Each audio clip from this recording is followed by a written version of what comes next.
for joining us this afternoon, and welcome to Textiles Tea with the Handweavers Guild of America.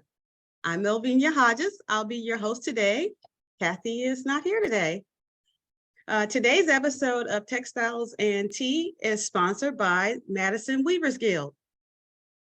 We welcome your questions and we'll try to address as many as we can at the end of the program.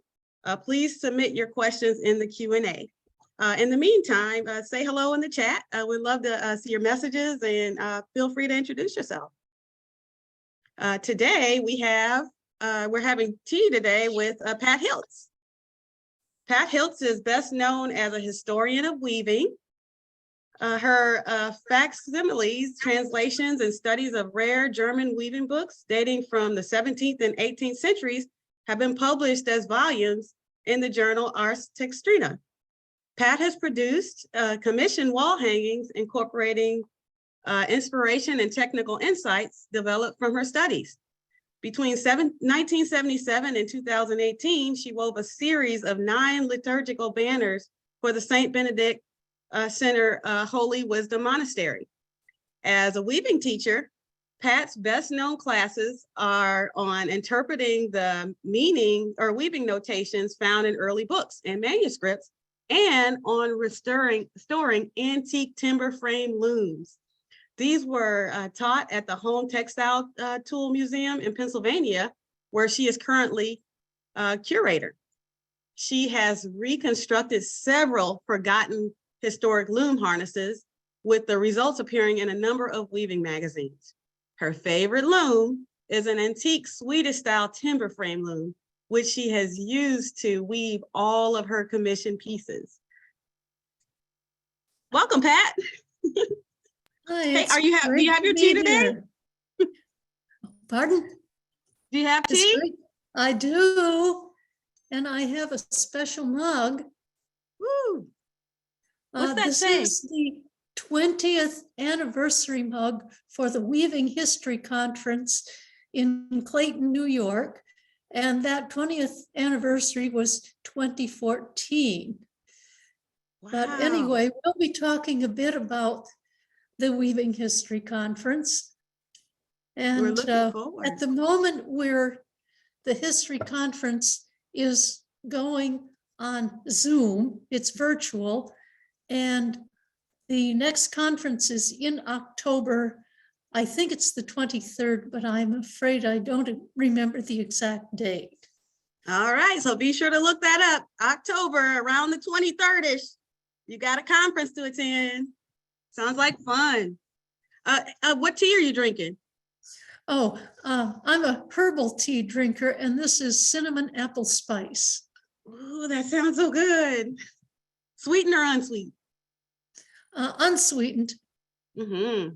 Sounds great. I'm actually having hibiscus raspberry leaf today. Oh, that sounds great too. Yeah, I'm feeling like spring. It's not spring here though. It's kind of wintry. Spring here either. Oh no, I was hoping some of us have got to have some kind of sunshine, right? We have sunshine, but we've got probably 4 inches of snow on the ground. Okay. Well, hopefully it's coming soon. Well, Pat, we just have so much to get into today, and I'm just so honored to be able to meet you, and we'll share more with our audience. Can you tell us how you got into fiber? Well, my husband wanted a spinning wheel. Usually it's the other way around, but before we met, he saw a spinning demonstration at Old Sturbridge Village in Massachusetts, and he was really quite taken with the spinning wheel. Now, after we met, when we were dating, we went to quite a few historic sites and quite a few antique shops and quite a few old bookstores. And just before we were married, we saw a couple of spinning wheels in an antique shop, but right then our lives were really very much in a state of flux. We were moving from Massachusetts to Wisconsin, had no idea where we were going to live. And so I dissuaded him from getting the spinning wheel. I didn't mention it at the time, but also I didn't really like the looks of those spinning wheels. They didn't look like antiques. Ah, okay, And I see. if I were to add a codicil to this, I'd say that many years later, I saw some spinning wheels that a friend of mine was restoring or repairing. They were not working spinning wheels, and they were modern imitations. Ah, okay. So we got to Wisconsin, we got a nice little house. And while my husband was putting the finishing touches on his dissertation over the Christmas break, I took a trip back to Pennsylvania to visit my parents. And I had no sooner set my suitcase down than my mother said, I know where we can get your husband a spinning wheel. So the next day we went, looked at the wheel, and went together on the princely sum of $35 and bought him a spinning wheel. How cool is that? So you kind of had an accomplice to source it out, but you got him a wheel. Yeah. Now, how did it get to you? How did you get sucked into this? Okay, well, we brought the wheel home, and I, of course, had to really know how the thing worked. So we were fantastically lucky. Something I learned later also. The wheel was complete and in working order. All it needed was the drive band. Oh, good. So I was teaching high school math at the time, and I purchased a fleece from a fellow teacher at the high school and washed it completely the wrong way. And we bought a pair of antique wool cards, and I carded this rather lumpy wool. And Vic laid on the sofa and turned the wheel very slowly while I tried to draft out this stuff. But I did eventually learn to spin. This was about 1966. And by 1968, I actually had some yarn. And I was joking, sort of. And I said to Vic, well, you know, I need a loom now so I can weave all this yarn I have spun. So he was looking through the want ads, and he found a loom advertised in the housewares section. So we went and got it and set it up in the basement. I got some weaving books, and I started, I finally figured out how to make a warp, and I started weaving. Wait, was this the loom, the mega loom? That was the first one? That was the first one. You're a brave soul, Pat. You're a brave soul. Probably either brave or foolhardy. Anyway, there are a lot of people, I think, who, when they see this loom, and I'm going to get up and show it to you because we're in my weaving studio. And I'll have to. It's in there? There it is. Holy moly.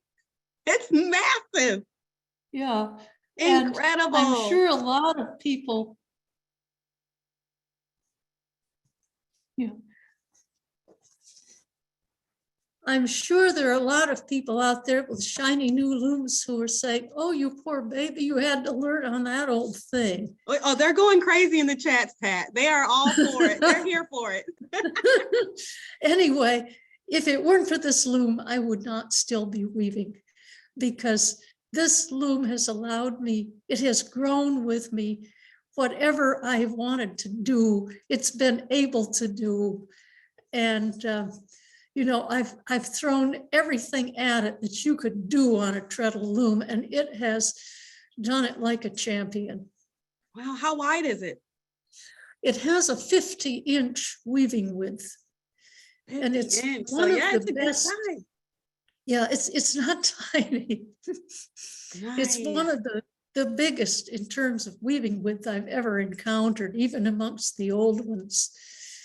And it's tremendously well designed. Do they make them like that anymore? Where can I get? Can the loom store drop one off at my house? That'd be great. Be wonderful. If you if you search for antique ones, you can find them. They're not too easy to come by.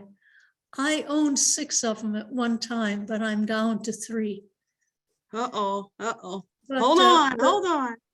But the closest you can come is to get some of the looms that are made in Sweden.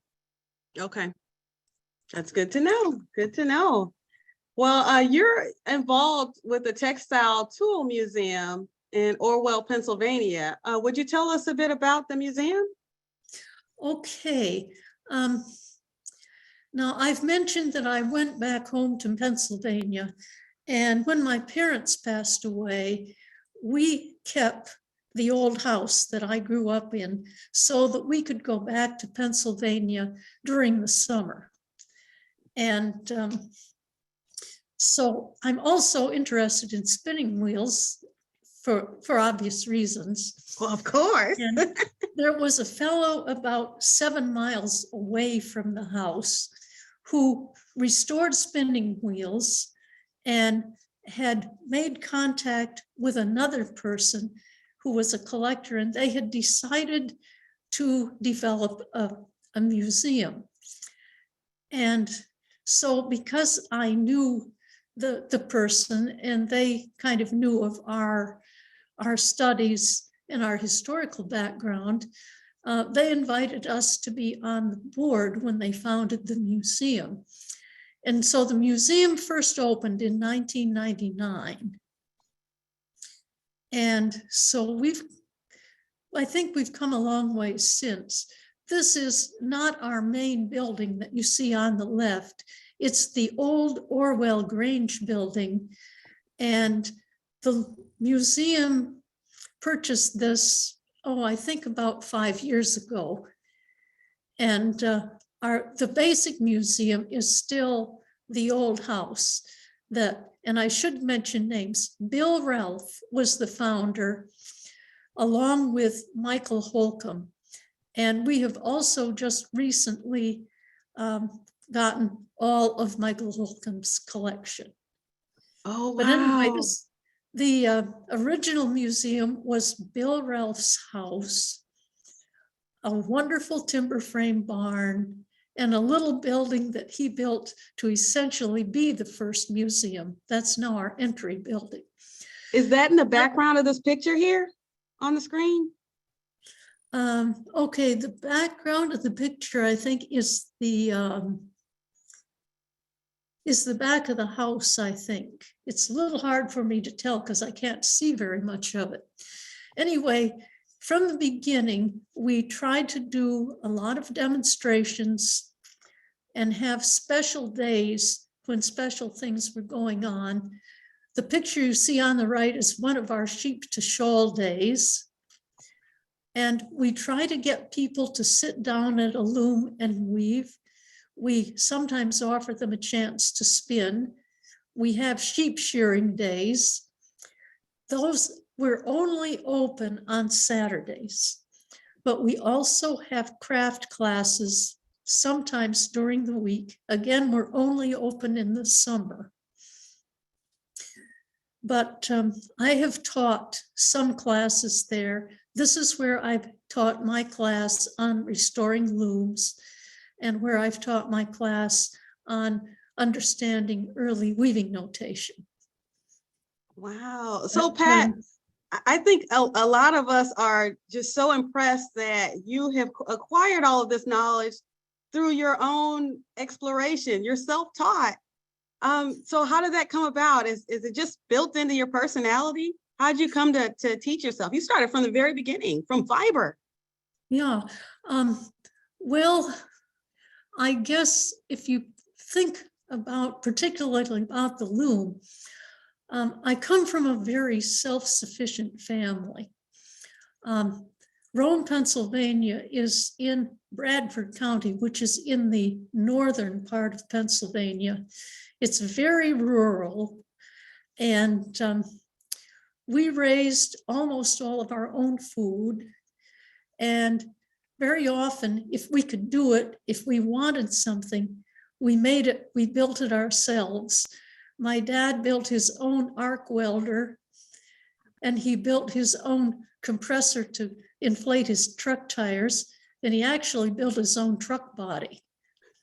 So this runs in the family. It's in the blood. Yeah, and when I was a kid, I built a dollhouse and made all the furniture, and I made rag dolls. I was always making something as a kid. Incredible. It's a way of life, huh? Making's a way of life. So when you oh, sorry. It just never occurred to me not to.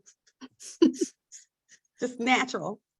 So when you want more shafts on your loom, such as seen here, you just did it yourself? Yeah, I just built it. I learned to use tools from my dad, and I have rather minimal woodworking skills, but sufficient for what I need. And sometimes I'm lucky and can find an accommodated lumber company. Yeah, I would suspect you need special pieces. Pardon? So I suspect you do need special pieces to make things match up, huh? Yeah, and it's sometimes hard to get the stock to make, particularly the shafts. And this is not my original loom, as you can well see what's on the screen now. This is another timber frame loom. And I was doing some historical research, basically on some Long Island coverlets. And I was reading John Duncan's essays on the art of weaving, and he described a loom that he called a back harness loom. And it's basically a small draw loom. And I can't, of course, point on this, but it has long-eyed heddles in front and regular heddles in back. And it operates just like you've seen those pictures of the draw loom with the long-eyed heddles and the crossed shed where some threads are up and then forced back down and vice versa. And this is here, but in this case, the pattern shafts are worked by those overhead levers. Incredible. Now, how many shafts are we looking at here? This one was 16. I've since moved this whole harness to a larger loom because I needed a longer length. And this would worked all right for double cloth, but it would not have worked quite as well for damask. Wow. I noticed there's casters here. Did you build those too? Yeah, I built those too. Just wow. I'm so impressed. Send some of that design mojo over here. I'd like to do that. I need some casters on my loom. Now, yeah, so you're down to 3 looms.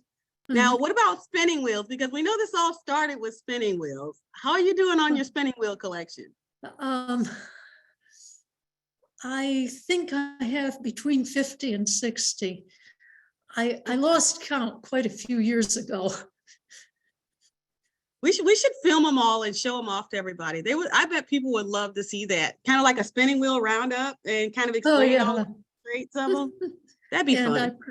I should probably confess that I'm really addicted to great wheels. Oh, yes. Oh, of course. I love great wheels too. I finally got one. It's a little rickety, but she works. Oh, yeah. Oh, aren't they so cute? Aren't they so cool? Wonderful. And for spinning cotton, aren't they just the perfect thing? Yes, it's exactly what you need. And it's very efficient. Yeah, I was really surprised at how efficient it is. I know they're incredibly efficient. So you're a cotton spinner too. That's wonderful. I've done some, and I really like it. I've actually spun quite a bit more wool just because I'm up here in cold Wisconsin. True. We definitely have sweater weather over here. So you have a love of both history of coverlets as well as weaving them, correct? Mm-hmm. Yeah. So what's your favorite traditional coverlet pattern? Oh, goodness. That's a good question. It's kind of like asking me my favorite flavor of ice cream. It's sort of all of them. Right? Okay, so you applied to weave wall hangings for St. Benedict Center. These are the designs you submitted. They have them here. Yeah. Would you share with us kind of your design process? How did this come about? How did this evolve? Okay, well, I probably should go to the beginning and say that after I finished a degree at UW in the related arts department in museum studies, sort of, I came back and saw a notice on a bulletin board that St. Benedict Center wanted somebody to weave liturgical banners. So I took down the phone number and contacted them and met 3 really wonderful people. Sister Mary David Walgenbach, Sister Joanne Kolash, and Brother Frank Kasmarsik. And I made an appointment. I brought a suitcase full of things I had woven, and they seemed to like them. And they said, well, we want an Easter banner, but perhaps you should weave some other things first. So I wove an altar cloth, a lectern cover, and a stole. And those went, they were okay. So then I presented essentially a set of 6 designs, all like this. At this time, I did not have a computer weaving program. Nobody in the world did. Wow. Wow. And so I worked these out by hand and inked them in by hand and took them in. And in each case, I always gave them a series of different designs to choose from. And then they would choose one. And in this case, the only constraints I had were that it had to be in the colors of the Easter season, which was basically a gold color, and that had to have some kind of a cross in it. And so it didn't have to be, really just obvious. It could be, as you can see here, a little bit abstract. But they chose a different pattern from these 3. And hopefully we'll come up with that one. I'm just astonished. So I asked you, what's your favorite coverlet pattern? Well, how about the one that you designed yourself from scratch? Yeah, okay. Amazing. I have one that I did design that actually I put together 2 designs, but we don't have a picture of it. I used one called Gertrude's Fancy that has both a wheel design and something that people also call wig rose. But then I made a border from the blooming leaf or double muscatine hulls. We have a photo of one of your weavings for St. Benedict here. Oh, the scale. Okay. Oh, Right. breathtaking. Yeah, okay. The one on the left is the first Easter banner.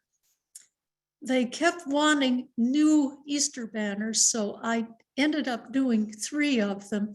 The one on the right is the last one. And I think I finished that in 2016. Wow. But for that first Easter banner, Frank and I were standing in front of this wall where they were going to be hung. And he said, well, I don't want this to look like a postage stamp. So how tall are you? I said, well, I'm 5'4". And he said, well, I'm 6'2". So let's make it 6'2" inches high and 5'2" inches wide, 5'4" inches wide. So that's the size of that first banner. And if you're wondering, I had to weave all of these in 2 strips and sew them together just like a coverlet. And this is the Advent banner. And again, the colors were sort of purple, but I could get by with some blue. And so Frank and I were standing in front of the wall again. And he says, well, I want you to give the feel of Advent. And he said, well, think about Joseph Albers. I thought to myself, I didn't say it out loud, I think I know Annie Albers better. But anyway, I thought, well, we're trying to look into the future. So I worked up these concentric squares, trying to give the effect of perspective and a vanishing point. And then I shaded off the background again to try and give a feeling of depth. Yes, I like that light. It really does draw me into it. The light in the center. It's almost like a light is shining into it. It's beautiful. Incredible. Glad you like it. So history is very important to you. Would you say you are more of a weaver or more of a historian? Well, people know me best as a historian, but I think of myself as a weaver, and I could never have done my historical work if I had not been a pretty dedicated, complex weaver. We can't separate the two. We're all, No, it's not all really. of it. And in fact, we'll be talking a bit about some German weaving books. And in many cases, I got through the translation more on my knowledge of weaving than on my knowledge of German. Wow, that's good to know. That's good to know. So understanding the past through experience, basically. Right, right. You know, there's a thing called experimental archaeology. And I think on some level, by building these historic loom harnesses, I'm kind of doing that. I'm writing that one down because I want to remember that. It sums it all up. Experimental archaeology. So you've traveled quite a bit and gathered this historical weaving information. There's an image of a weaving book you found in London and translated. And we also have an image of a weaving you created based on a pattern from the book. So what inspired you to translate this book? And can you tell us a little bit about the textile that you created using pattern from it? I'm going to start with the book itself. And one thing I want to emphasize is I found this book in 1973. And at that time, these early German weaving books were almost completely unknown. I found out much later, after I had done some considerable study, that Mary Atwater had taken a few patterns from this book, but just said they were from an ancient book. And Margaret Porter Davison had included a partial translation of the introduction, but again, it was not correctly translated. But how I found this, my husband went to England. He was doing some research for his own writing, and he was working in the British Museum Library, now called the British Library. And I managed also to get a reader's ticket. It is not easy to do, and I probably couldn't get one now. But I got in, and I managed to come to terms with their rather idiosyncratic card catalog. And I eventually discovered a rather ancient subject index. And I thought, well, I wonder if they have anything on weaving. And so I went through and I found this German title, Weber Bildbuch, which you see here on your screen. Now, I had a 6 weeks class in German, and that was enough to convince me, all right, that's weaving picture book. And the date was 1740.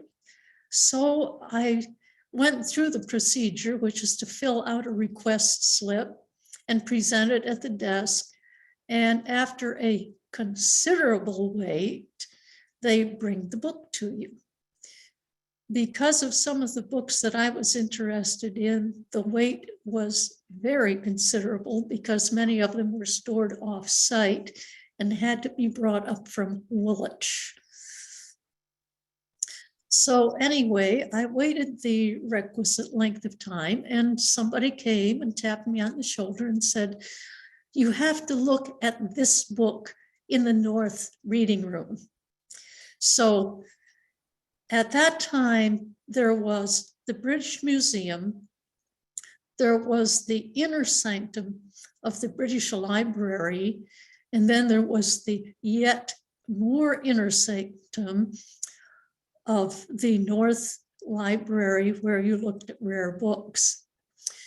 So I got there, and here laid out for me was this beautiful leather-bound book. Wow. And I opened it, and of course I couldn't read this old German typeface very well, but it had images of the patterns, and they were like coverlet patterns. And I felt like Howard Carter when he first saw the tomb of Tutankhamun, and he said, "I see things, I see wonderful things."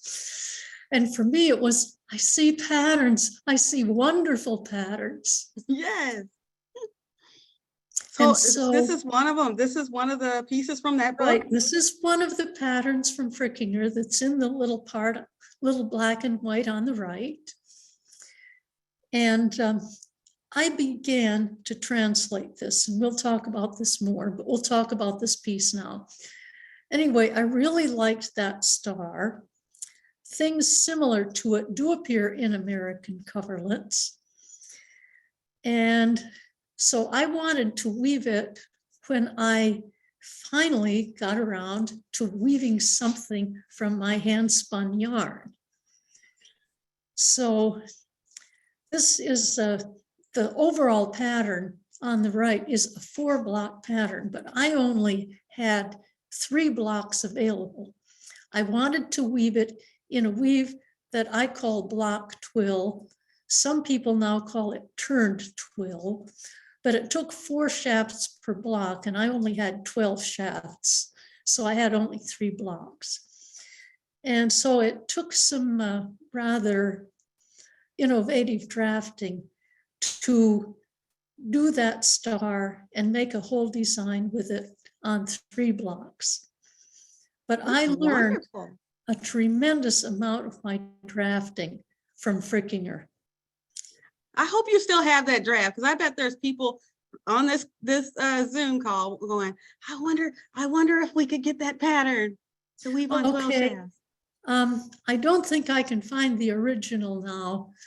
I'm afraid my filing system is not very good, but I have redrafted it, and I was going to send it to you before our Textiles and Tea meeting, except that our email went haywire yesterday, and we had to spend all afternoon trying to straighten it out. I am just mind blown. Oh, I can't wait to see the draft. Speaking of drafts, I will email it to you tomorrow. Yay, I can't wait. So speaking of drafts, so the patterns in this book look a lot different than what we're used to. I believe we have a picture of one of the patterns from the book.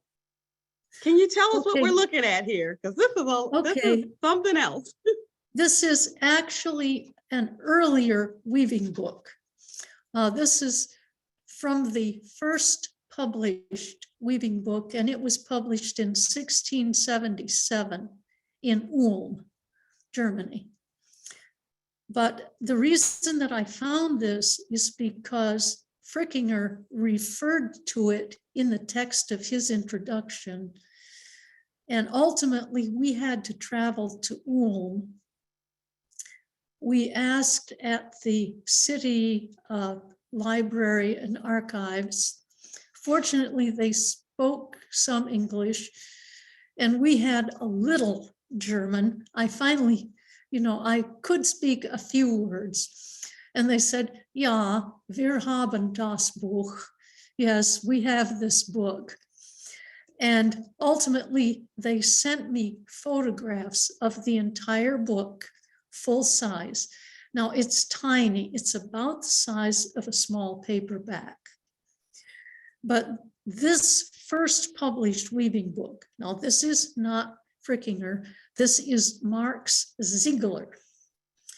And this has only weaving notation. Now, we have one circled there. Now, it's actually not very hard to figure out. I had some text that told me that these drafts went with certain tie-ups. The tie-ups look like pretty much like modern tie-ups. I knew how many shafts. So if we took that circle pattern and said, we're going to weave it on 12 shafts, we would simply start over there at the left-hand side, and we would read it 1 all the way up through 12. And now we've got that line that divides the set of shafts into 2 subsets, two sets of 6. So we come back down to 7, back up to 12, back down to 1. And then on that second thing that looks like a W, we start at 12, go down to 1, back up to 6, down to 1, and up to 12. And we have a nice 12 shaft twill tie up to go with it. And we don't have any images there. Clever. But I'm going to hold this one up. Oh, yes. When I started doing these twills, it was like Christmas every day, because that Beautiful. Just, they were just totally mind-boggling and like nothing I had ever seen. yes. We were missing all of this. These books were tucked away. And what a treasure trove. anyway, I managed to get so I could read the old Gothic typeface, and I worked my way through Ziegler, and I was again fantastically lucky. There was a new journal called Ars Textrina, and the person who was publishing it was a mathematician from the University of Manitoba in Winnipeg, Canada. And he was hosting conferences so that weavers and people interested in the mathematical aspects of textiles could generate articles and get them published in the journal. And so after I had been to a couple conferences, I spoke to one of the people working with him, because he wasn't actually at the conference, told him about the old German book from the 17th century that I had translated. Would they be interested in publishing it? And they said, we'll have to talk to Ralph about it. But Ralph was very much interested because he liked old books. And so I published the translation of the Ziegler, which is the first published weaving book, and the second edition that was done by Nathaniel Lumpshire. And those went over well. So ultimately, I published the Frickinger, and then in a single volume, Kirschbaum and Sennevold. Wow. And, thank you for opening up this whole new world to us. And these were, as I said, before I had published these, they were unknown. The Ziegler was all but lost. I believe at this point, we still know of only 4 surviving original copies in the world. Wow. You saved it. You saved it. This work you're doing for future generations. Well, as long as we can keep the volumes of Ars Textrina in some university libraries. Yes, yes. That, and we'll keep the equipment, right? We got right. our equipment saved, we got our wheels, and we're going to show them off. And in fact, I think that's why it's so important that we do shows like Textiles and Tea, because it opens people up to this special world that we're a part of. And so that, you know, if they do find that pile of timber in the garage or in the attic, they know that, wait, hold on. I heard Pat said, you know, it's this and it can do this. So it's so important what you're doing. Right. If you're willing to tie a few string handles and work with a few sticks and strings, you can make yourself a very powerful loom. And the thing that we have to realize is if you like coverlets, if you like historic textiles, if you like the great French silks, they were all woven on these timber frame looms. And they're way better designed than the modern ones. I have heard people have all kinds of problems with modern looms. And especially with other materials, you know, you can weave any material with precision on these looms. You really can. And if you build a countermarch, there is no such thing as a sticky warp. What's your favorite material to weave with? I can guess, but I'm just going to ask anyways. I think I've done most of my weaving with wool, but I also really like linen. Ah, is there a certain tip you can offer people watching the show today on working with linen? Basically, if you can keep the humidity fairly high, that helps. Okay, that's good to know. Good to know. So you were the co-founder of the Weaving History Conference that will be held in October at Thousand Island Art Center. I believe you alluded to that earlier. Would you tell us how the conference was developed? Okay, it's again, you know, my whole life is, I make these, what are momentous decisions very casually.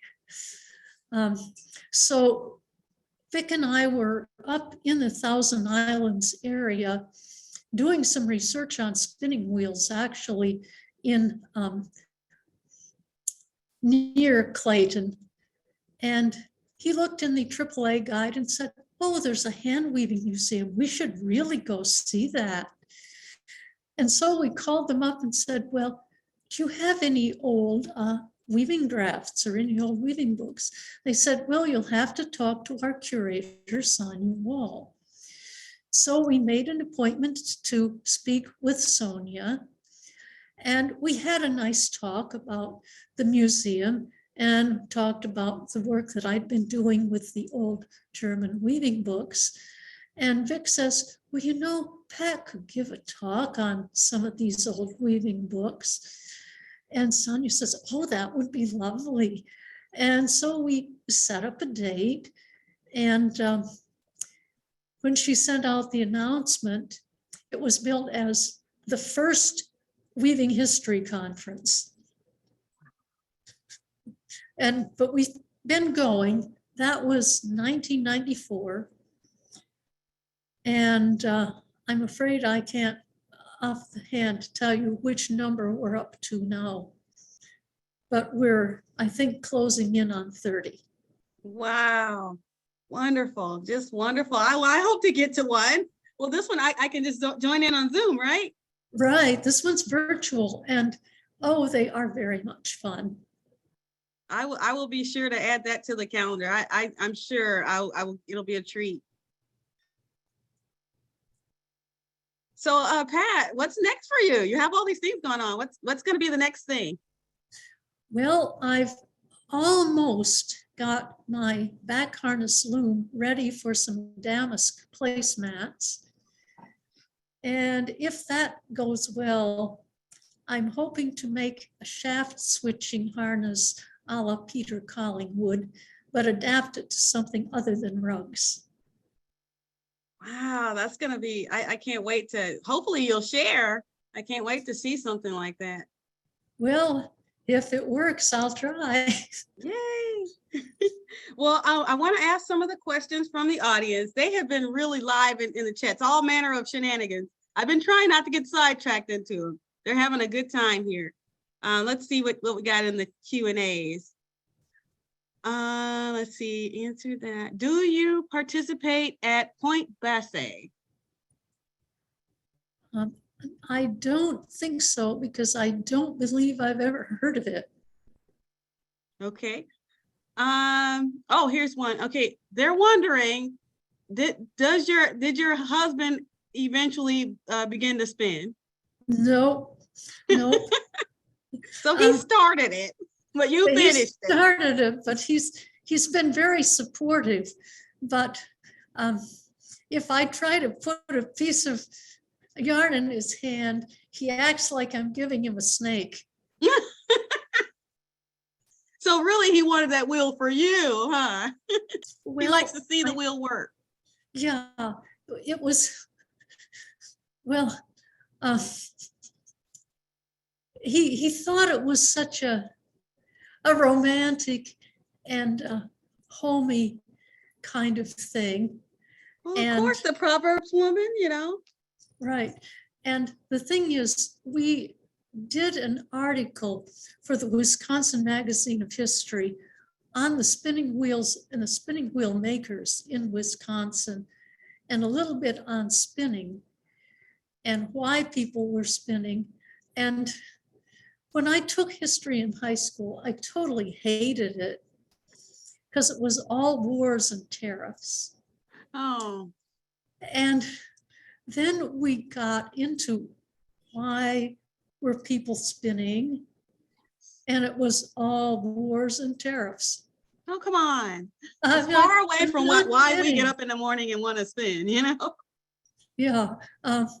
Well, people, the Industrial Revolution isn't one of these things that happened like snap overnight. People, in many cases, had very little cash, and they could raise flax, they could raise sheep for wool, and they could make their own basic clothing. They could make blankets. And then if they wanted something store-bought, then they could save their money for that. Plus, many cases, they had to pay their taxes in cash. And so they had to use their cash for that, and they had to either barter or make everything else. Wow, such a time. Pat, it says, oh, actually, this question would help me too. It says, Pat, is there a way to fix a great wheel that is warped? If you can find a good spinning wheel repair person, there is. You might actually have to make a new, you know, the hoop that goes around it. You might have to make a new hoop for it. And at this point, I only know of one person that likes to restore great wheels. And I haven't heard from him for a while, so I hope he's still all right. He's in Ohio. His name is Ed Bro, but there are some other spinning wheel restorers. And one place to look, if you're familiar with Florence Feldman Wood's Spinning Wheel Sleuth, there are some spinning wheel restorers who advertise in Spinning Wheel Sleuth. Oh, that's good to know. Good to know. I have the same issue with mine. I actually have been able to make it work by just kind of slightly bending I don't know if it's called the shaft that it's on. The spokes? I bent it just a little bit, and it's working for now. For now. There's another question here. It says, I love working on 4H coverlets or 4-harness coverlets, but I know there are more complicated multi-harness patterns. What is one of your favorite 4-harness coverlet patterns? Oh, I think maybe Twig Rose, though I also like cat tracks and snail's trails. Oh, yes. The nice one. And of course, Blooming Leaf, or the name that I like best for it, double muscadine hulls. Okay, so I'm seeing the little hearts go up from the chats. They like those too. We're all in agreement. So they're asking, are your books on, it says, are your books on these old books for sale? Do you have a site? Where can we get the books? Okay, I'm going to confess to you that they are very, very, very hard to get, because the person who was doing the journal has passed away.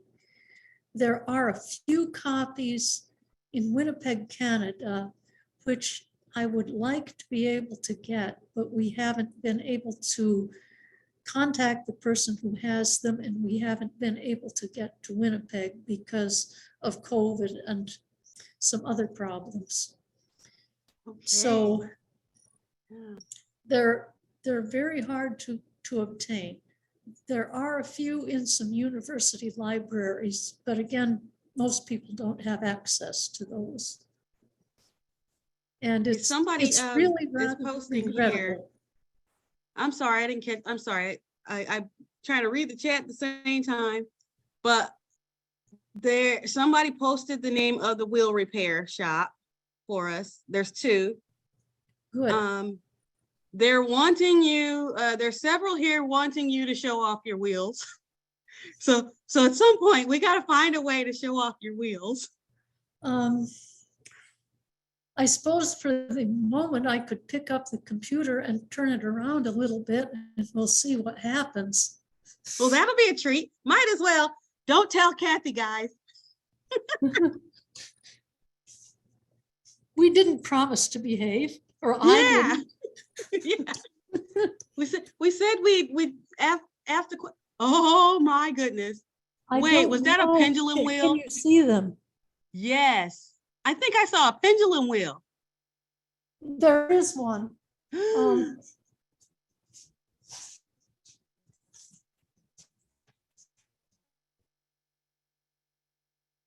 Wow. I'm holding the computer, but there it is. There it is. Oh, what a beauty. And she works? She in good shape? I take that one out for demonstrations. Awesome. Oh my goodness. All kinds of hearts and thumbs up are coming. They're loving it. They're loving it. So they're wanting you, Pat, they said, could you please comment on how weavers learned patterns in the 16 and 1700s before they had books? Well, what they really did was to copy patterns from other weavers.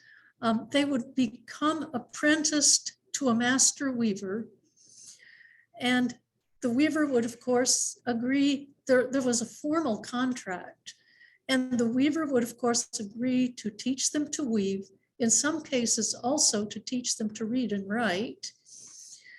And they would copy patterns from the master, and then after they had reached a certain point, they would become journeymen, which meant they would then be free to travel from workshop to workshop and be employed and learn patterns from other workshops.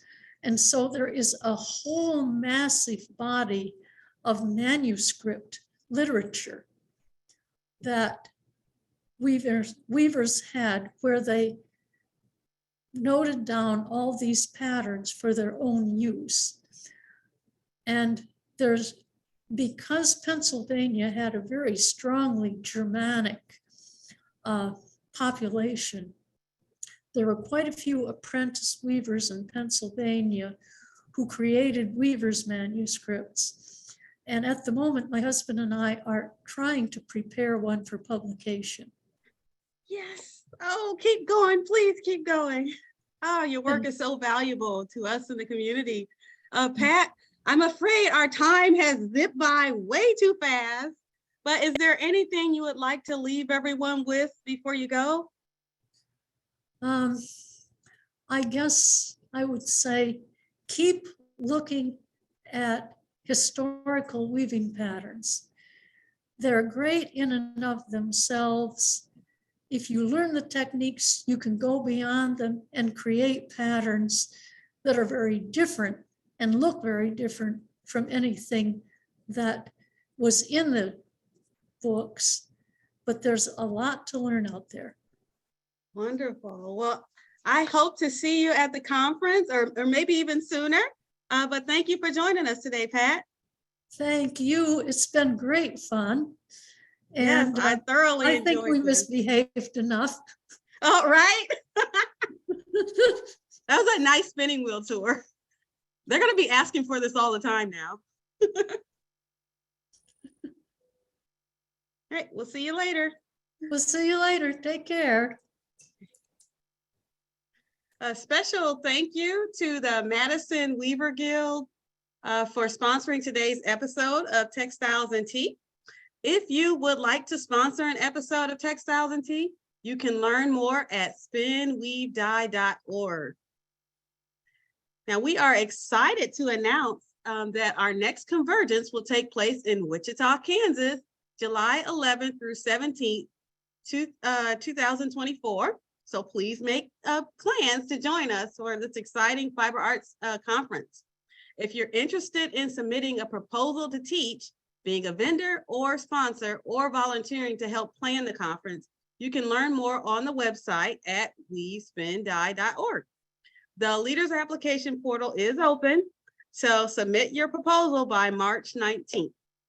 We also need volunteers to help select leader proposals and plan the conference. If you would like to participate, you can apply online. Also coming up, Careers in Textiles in HGA's HGA's two-day online symposium, spotlighting leading professional and industry trendsetters who will share their experiences and provide insights on the diverse and changing landscape of textiles and fiber art. The symposium is open to all, but is geared towards young professionals, recent graduates, and students. Make plans to join us on March 24th and 25th. Registration is free for students and HGA members, and free for HGA members, and $20 for non-members. So it sounds like a treat. I might need to get on to that. Textiles and Tea is supported by generous donations to the Fiber Trust. If you would like to see more programming like this, please support HGA by becoming a member or donating.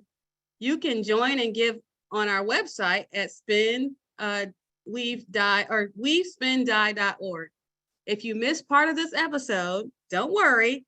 If you'd like to watch it again, or if you'd like to share it, Textiles and Tea is recorded and can be viewed on HGA's Facebook page, or if you subscribe to our YouTube channel, where you can view the entire series and more.